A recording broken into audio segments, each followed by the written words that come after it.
Hello and welcome. I'm Chesley McNeil, and this is The Take, where we go above and beyond the headlines and we look at the why and how stories are impacting you and your community. We invite the experts in to share their top take on today's top stories as well. We try to have a little bit of fun as well.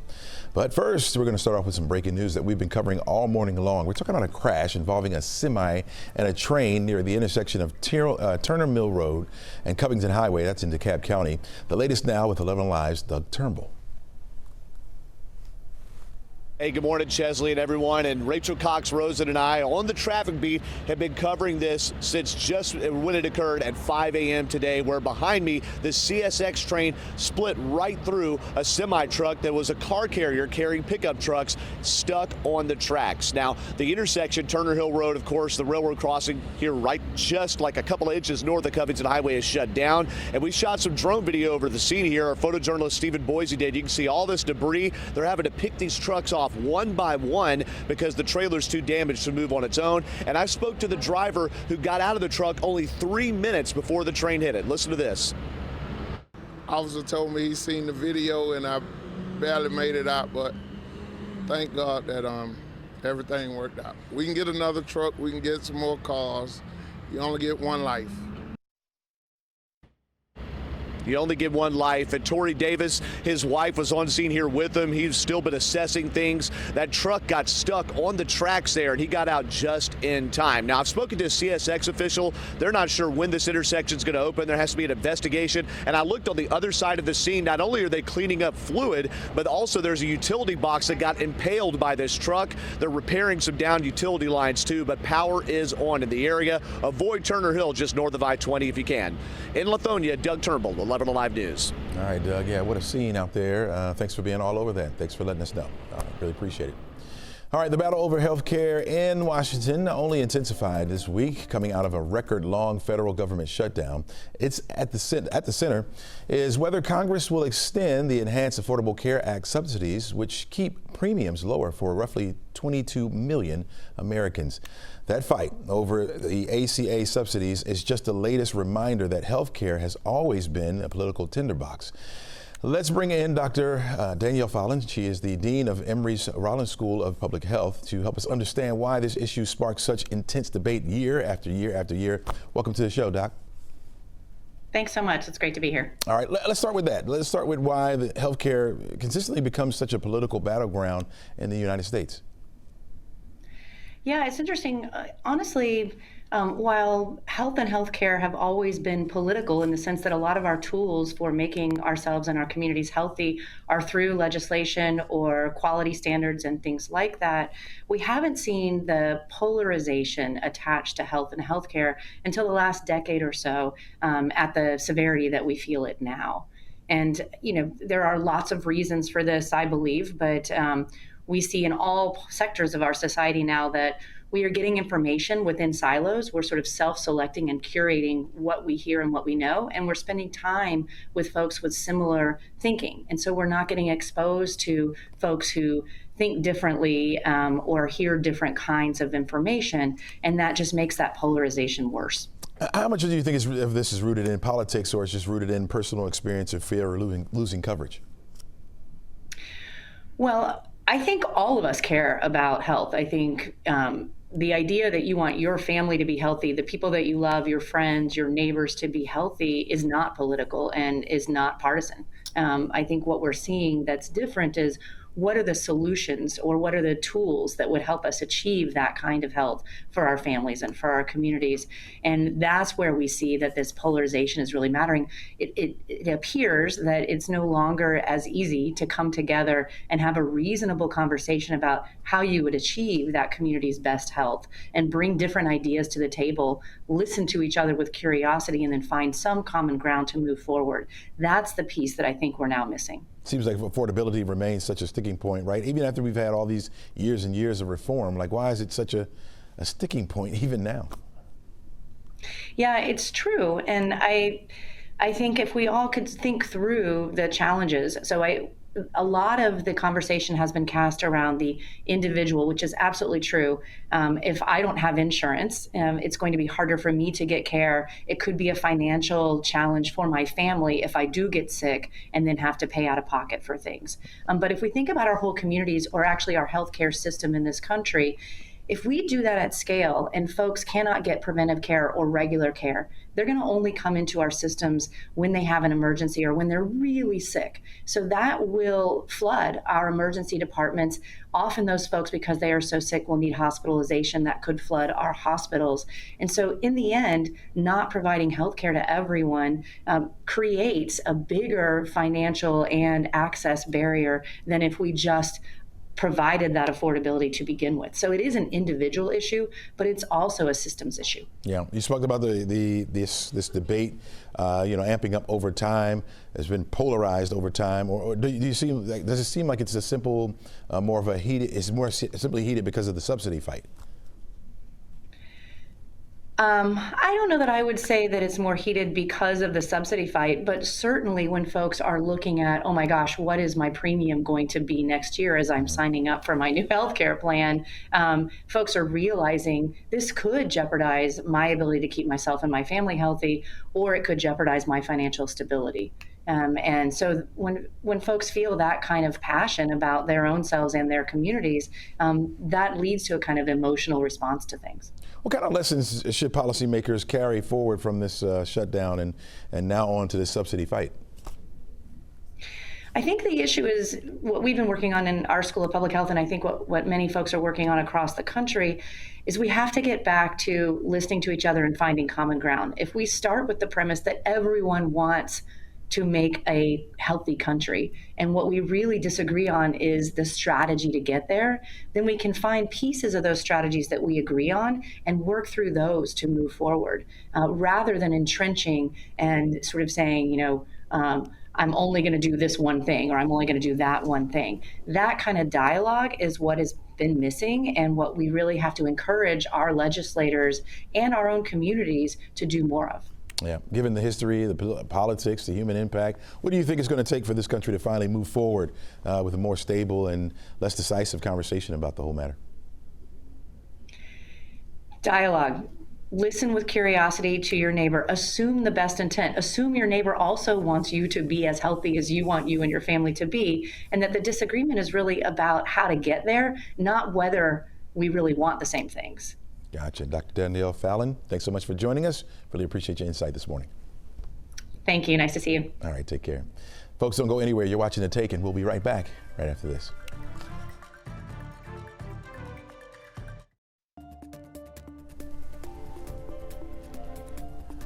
Well, the shutdown may be over, but we're getting a fresh look at the true cost of the 43-day lockout. Joining us now is NBC's Alice Barr in Washington, D.C. And Alice, 6 weeks long, the shutdown cost us a pretty penny, huh?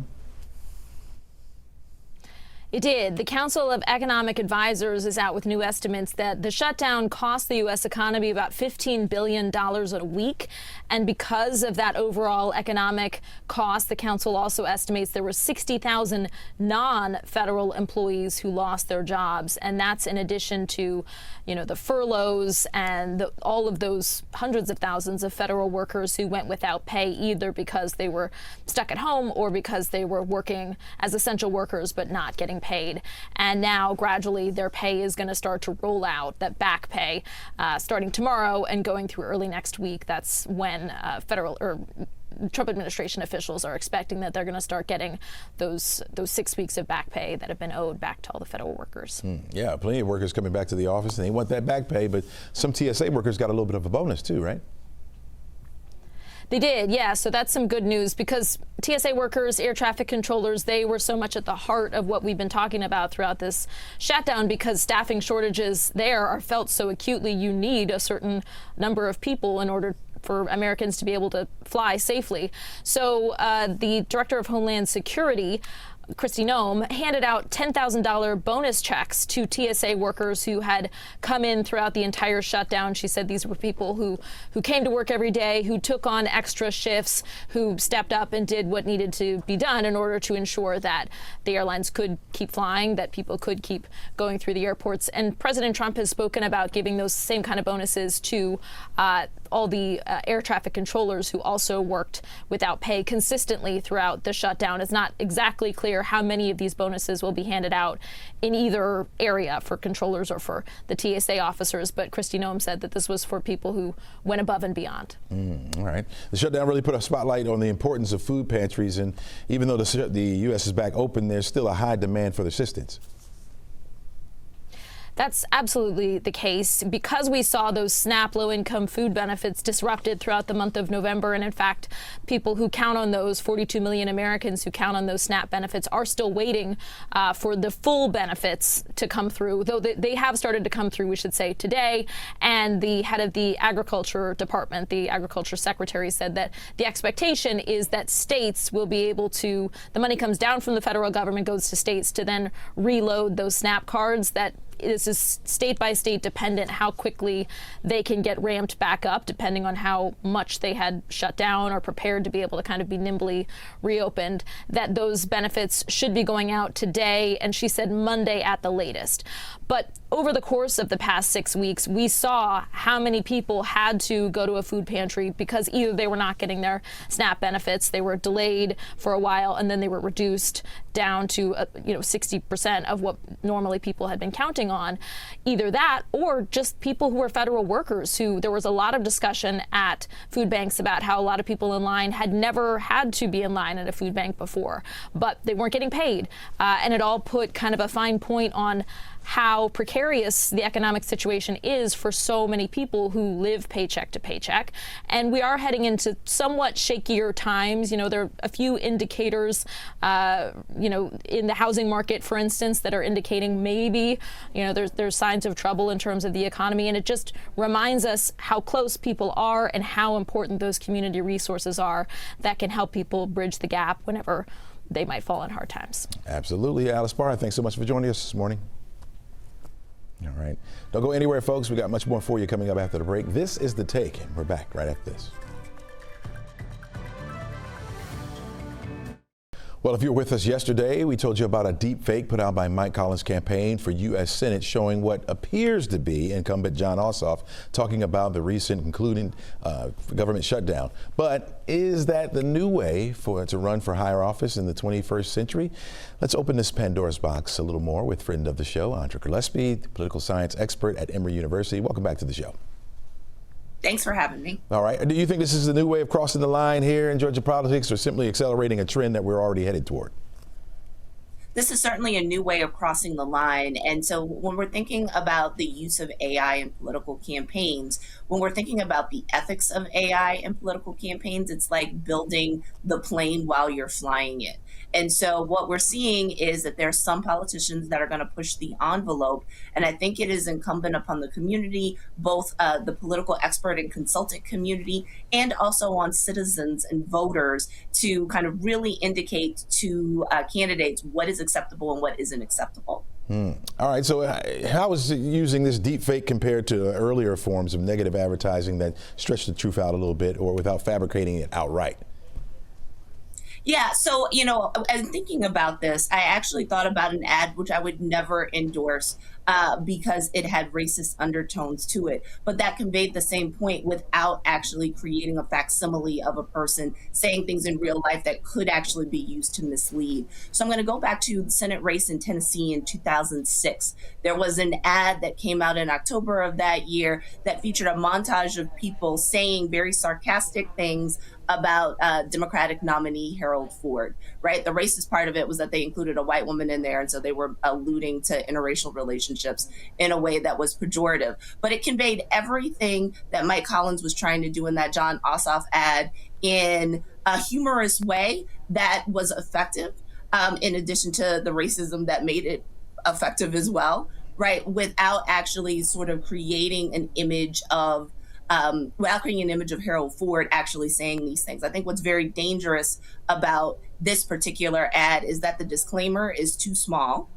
So when news organizations use AI generated images, they usually put a banner on the top that you can see. So the idea that it's in really small print at the bottom is problematic. And then this is something that people could believe John Ossoff actually said. Right. It's one thing for Mike Collins to say that, John Ossoff is out of touch and is voting against your interests. But there's a way that you can say that without actually making it look like he said things that he didn't, in fact, not say.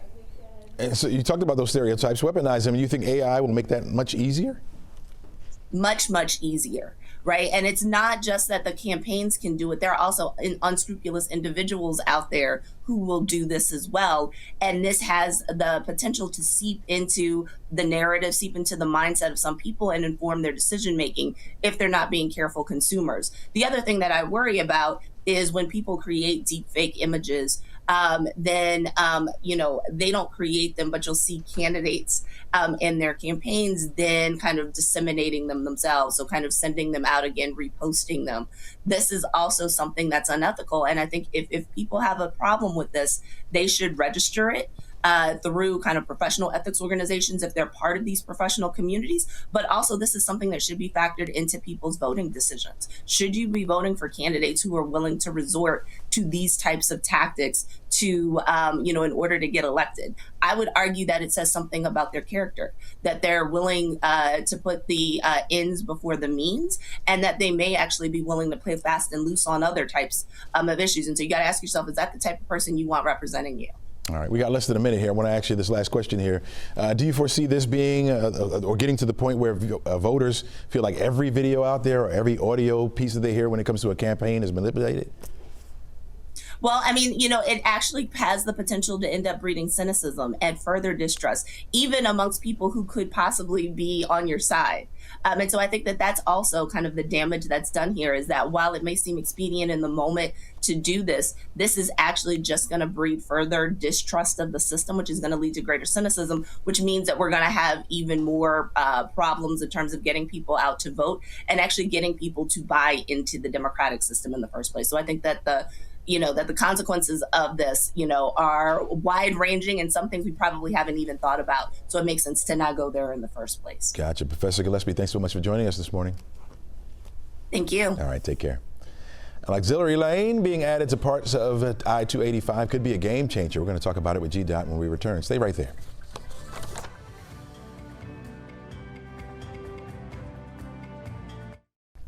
Well, if you spent time on the top end of the perimeter lately, well, Atlanta drivers don't need a crystal ball to predict the future. They're just a traffic app and a good snack or two. Now GDOT is rolling out its latest twist on I-285's, and this is aimed at smoothing out your commute. All right, let's bring in our friend from GDOT, Natalie Dale. Happy Friday to you. Happy Friday. I think that might be our new campaign. Bring a snack. Bring a snack or two. That's it. Who's going to be angry if they're in traffic if they've got a snack? That's a good one. You know what I mean? And a good song on the radio. That's all you need, right? What makes this stretch of the perimeter, so chronically congested anyway? Well, we've had a lot of work going on there for the past decade, really. When you think about Transform 285-400 project that was ongoing, this is sort of a breakout of longer term projects in that region. So yes, if you have that commuter fatigue because we've really sort of stacked one project after the next, and the future is express lanes. So this project really builds on to what the wins that we created with 285-400 and will make the corridor more able to easily accept those express lanes by some of the work we're doing now. Yeah, we understand this to be an auxiliary lane. What is that? What is an auxiliary lane, and why would you put one there? Some people call it, a side road. You think about when you are on 285, 85, 75, you have those roads on the side that run parallel to the interstate, and their job is to get people really from point A to point B alongside the interstate, but without the merging and weaving they need. So what this group of motorists need is they need a way to really sort of track that same direction, but their trip is shorter. So this auxiliary lane is between Riverside and Roswell. We have a lot of people who travel in that region, so they don't necessarily need to get on the expressway as they used to do. That's a lot of what had added to the congestion and the crashes in that region, was a lot of people who needed to quickly get on and quickly get off, merging and weaving. Now, what this auxiliary lane does is separate that traffic so they can easily travel alongside the interstate without the need to merge and weave in with everyone who's going, say, all the way to Smyrna or all the way to Alabama. Once the express lanes are put in, does that auxiliary lane go away, or does it always stay a part of it? No, that's going to be a valuable part of how that community travels. But we had to sort of redesign that stretch of road in addition to the Mount Vernon Bridge that was rebuilt as part of this sort of impactful corridor, so that when we build the express lanes in the future, that they'll be able to easily fit geographically into the sort of, look at the top end, you've got the steady curve, you've got a lot of bridges. So it's making it easier for those express lanes to be incorporated into the dynamic of the interstate well down the road. Gotcha. Are we still set for the timing of finishing the project? We are looking to be finished by the end of this year. Hooray! A great win for motorists in that area. We love to hear it. And so this has been an impactful corridor. It will be a corridor of impact this weekend, as we will have lanes closed in that area all day Saturday, so 7 a.m. to 7 p.m. So if you are traveling in this stretch this weekend, it's going to be a corridor of impact. You're going to want to steer clear. But, you know, we have about a month and a half. It's going to be a holiday present. Hopefully by the end of the year, 2026, coming for you. Mighty nice. Anything else real quickly that we need to be looking out for this weekend? As always, safety when on the roads. We continue to see aggressive speeds, lack of seatbelt usage, distracted driving, especially when you're looking at these construction zones, these corridors of impact where we have lane closures, where we have things shut down. You have got to make sure that you are traveling at your best around Metro Atlanta as we wrap up some of these projects before the winter weather season gets here, and we're not as able to do much work. Sounds good. Always a pleasure to talk to you, Natalie Dale. Really appreciate Favorite part of my Friday. All right, take care now. Thanks, bye-bye. A new empowerment center is coming to Sandy Springs. We're going to get the latest on that and what it means for the community. Plus, Zach Merchant joins me on the set to give us a preview of the Georgia vote. Don't go anywhere. We're back right after this.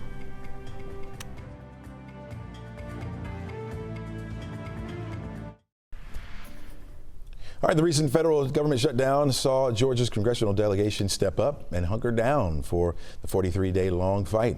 As we do each Friday, let's bring in 11Alive's Zach Merchant, who's the co-host of the Georgia Vote. Welcome to the show, my friend. Hey, Chesley. Good to see you, as always, on a Friday. All right, shutdown's over. What's up next? The shutdown is over, but there is a lot coming up next. You know, we've had this conversation 43 days now, well over a month at this desk every week on Friday saying, hey, what's the status of this shutdown for month or weeks, more than a month. I said, it's still stuck, it's still shut down. That has changed. But the core issue at the center of the whole debate, there were a couple in the beginning, but really it calcified into this fight over what to do about Affordable Care Act subsidies. These enhanced subsidies, they're set to expire at the end of the year. Democrats pushed to, in their view, they wanted any new funding bill to reopen the government to include an extension of those subsidies. That didn't happen. So the government is now reopened, but the core question is still unanswered. The breakaway faction of Democrats in the Senate, 7 Democrats and 1 independent, Angus King, who caucuses with Democrats, you know, their deal didn't include an extension of those subsidies, but it did include a promise from Senate leadership, Senate Republican leadership, to hold a vote on extending the subsidies sometime in December. So now, you know, to use the phrase we hear in Georgia a lot, all eyes are on. Now all eyes are on this looming subsidy vote in December. What's your thoughts on a deal getting done? Good question. And I think it's a question a lot of folks wonder, and it's a question we're asking a lot of lawmakers, and there are wrinkles here when we're talking about this upcoming vote in the Senate.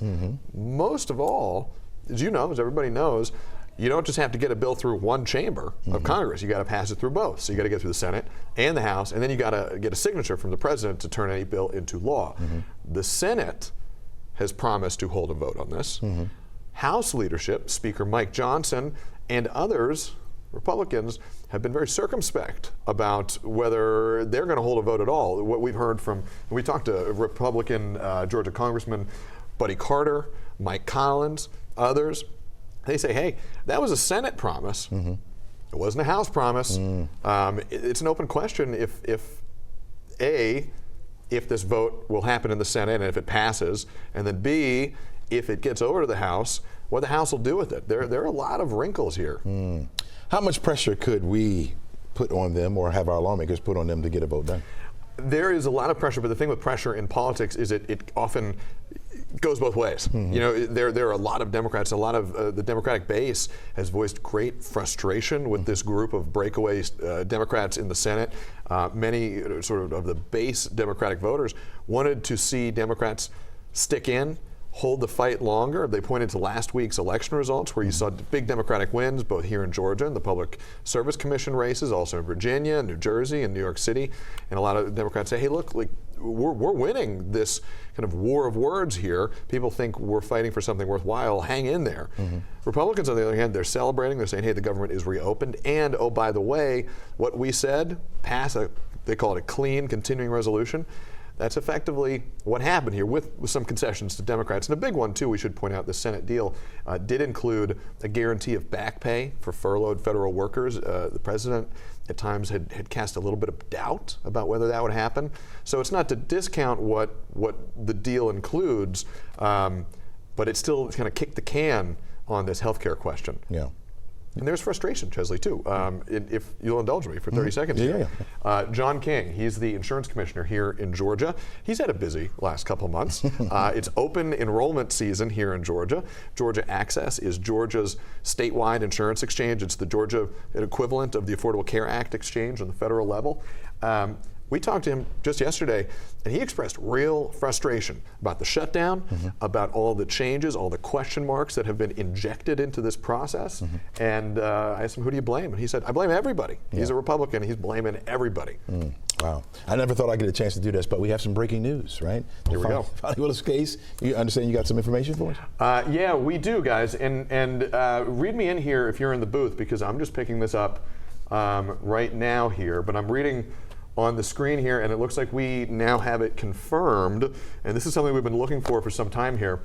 Today was the deadline for a new prosecutor to be announced in the Fulton County election interference case against former President Donald Trump and a slew of his co-defendants in this case. It's a case that was indicted back in 2023. It's been investigated for several years leading up to that. Today was the deadline after District Attorney Fani Willis was disqualified from this case. A judge gave Pete Skandalakis, who is the leader of the Georgia Prosecuting Attorneys Council, gave him until today to appoint a new prosecutor, because that's what happens in Georgia if a district attorney gets disqualified from a case, which is what happened here. As you know, we've covered it for some time. The Prosecuting Attorneys Council, the PAC, takes the case over. He had to then, Pete Skandalakis and the PAC, they had to find somebody to take this case on. And we're gonna, let's just stick with us here. This is a fluid situation. We're kind of learning as we go here. But guys, as you're getting more information, if you could tell me in my ear here. The big news here is this: there is a new prosecutor set up to take over the Fulton County election interference case. And we're gonna be tracking who that is, what's going to happen next with the case. Likely it's still going to be a long time for more developments and what happens ultimately with this case, but the fact that there is a new prosecutor means that the case is not done. Right. It's not done today. Somebody new is going to take this on, and then it'll be up to them, this new prosecutor, to determine what happens next with the case. Do they throw it out? Do they keep it going? Do they keep parts of it and throw other parts out? Those are the questions this new prosecutor is going to have to resolve. But likely not really touching the president, because he's sitting president, right? It would be the others around him. Well, I mean, there's questions of immunity, there's all sorts of questions, but I mean, that new prosecutor, they're going to have to figure all that out. Gotcha. All right, as always, you can catch Zach Merchant and Jave Jesse Sunday mornings at 11 o'clock for the Georgia Vote right here on 11Alive Plus.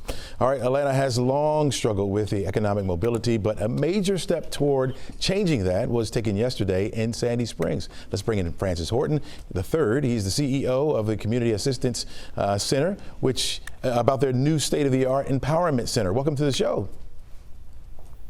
Well, thank you. Good morning. How's everybody? Everybody's doing good. Hopefully you're doing good. Tell us about this this new empowerment center. We had a great time last evening open house, ribbon cutting for our new Empowerment Center out here in our Sandy Springs location.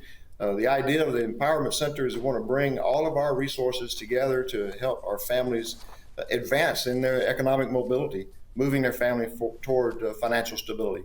So we had a great time with a lot of folks, both mayors of the cities that we serve. Congresswoman Lucy McBeth was here as well, and we had a special speaker from the Federal Reserve of Atlanta. So for somebody who's lost a job or lost hope or feels stuck, how does this place help them out? Well, we already have a stable of services that we provide to our community, including some adult education courses, computers, English, some financial management courses as well. We also have a career center that provides career counseling. So the Empowerment Center takes those two sets of services and combines them to focus those on our clients for the purpose of helping them not just to find the next job, but to find the next career to step into. And so we provide career counseling services, we provide training as well in various aspects of what they need to move their family forward, their interests, their skills, their backgrounds. And so we can point all of that toward a family to move them toward stability. And that really does lead itself toward transformational change. Yeah. So what is the hope for the center as far as the changing the way people in our community talk about and struggle, their dignity and opportunity?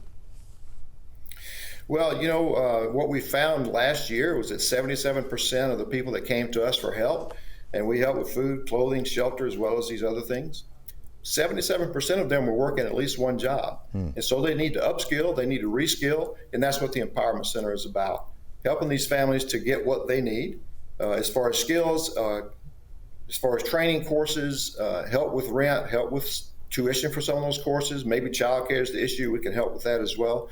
Helping knock down those obstacles that our families see in getting from needing a little bit of help with rent today all the way over to don't have to worry about rent anymore. Got it. Francis Horton III, thanks so much for joining us. All right, appreciate it. I appreciate you. All right, CNN's Maribel Aber is going to join us next with How Our Money Matters coming up. Stay right there.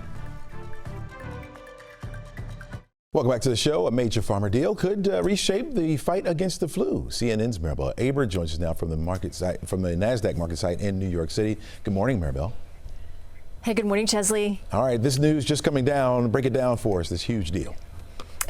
It's a big deal in big pharma. It's likely to move the market today. Merck has announced it will buy Cidara Therapeutics for nearly $9.2 billion. So this gives Merck access to an experimental flu drug and helps the company in its plan to diversify revenue streams. Cidara's long-acting antiviral drug has the potential to be a single-dose, universal prevention against all flu strains. Right now, though, the markets are deep in the red. Chesley, wow. The Dow is down, looks like 541. NASDAQ is down 246, and the S&P is down 60 points. Don't like that. Don't like that at all. We also understand you have some new data talking about the housing market.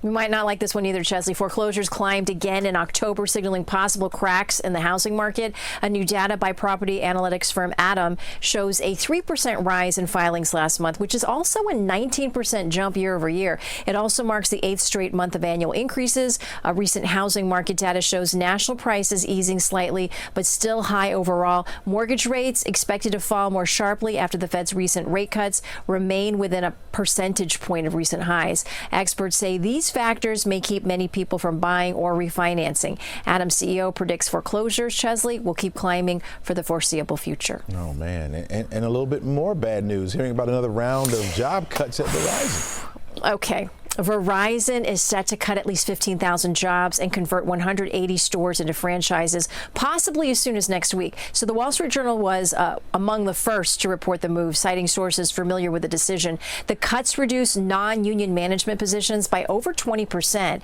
It's one of the new CEO's first moves to downsize the company. The wireless carrier is struggling with dipping sales as competitors offer cheaper plans. And you've got cable companies like Comcast and Charter in the game. Converting company-owned stores into franchises will remove those employees from Verizon's payroll, Chesley. All right, so let's flip this a little bit, talk about something fun here. Let's talk about Legos. They're rolling out a new mega set for us kids. Yes, us kids, the perfect holiday gift for fans of fish and Legos, hits the market this weekend. The 4,100-piece Lego Tropical Aquarium features colorful creatures, underwater plants, and coral inside a black tank. Members of the Lego Insider program can buy the set now. It goes on sale to the general public, though, Sunday. It costs $479.99, and any purchase before November 19th comes with bonus Legos to build a tank filter and fish food. There's also a new set coming for Trekkies. Lego will launch a 3,900-piece USS Enterprise on November 28th, the day before my birthday, for $399.99. Orders on this set before December 1st will come with a Type 15 shuttle pod manned by minifigure ensign Ro Laren. But Chesley, I tell you what, it's a price performer for the aquarium. When you consider the setup cost for a real tank at home, I mean... you're gonna have to have a lot of time on your hands to put together something like that. That's a lot of pieces, you know. Hey, that's a family affair right there. There you go. Everybody got to pitch in. Maribel, thanks so much for joining us. Really appreciate it. Have a great weekend. You got it. All right. Hey, we know that soccer is coming to Atlanta. Big time soccer, right? Well, we got big time tennis coming as well. We're going to discuss it when we return.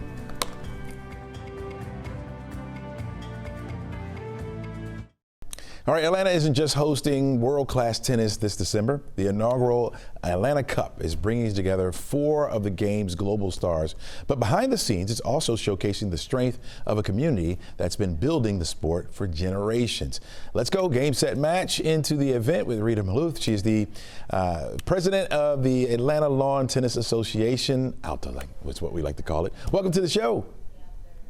Oh, thank you. Good morning. Thank you for having me. Absolutely. What does this mean to see an event like this, of this magnitude, come to our backyard? We are so excited to have the Atlanta Cup here in December. Atlanta is one of the most active tennis communities in the country, with over 100,000 tennis players between ALTA and USTA. This event just showcases the strength of tennis in Atlanta and the community. Yeah, when I first got here, that's one of the first things I did. I jumped into a league and played, and I can't do it as much anymore. But talk to me from your vantage point why Atlanta has grown into such a powerful tennis city. You know, it's really interesting. ALTA, the largest, again, volunteer-run tennis organization in the world, is 90 years old. It was first started in Atlanta, and we started league play back in the 70s. Mm-hmm. It's the people, it's the neighborhoods, it's the weather. We're just an active locale. Everybody loves tennis. They want to be outside. Yeah. You know, and it's one of those things as people move into Atlanta, it's like, welcome to the neighborhood. Do you play tennis? Right. If not, you do now, and we have a team for you. Right. So. Absolutely. So talk to me about the talent that's coming with this exhibition.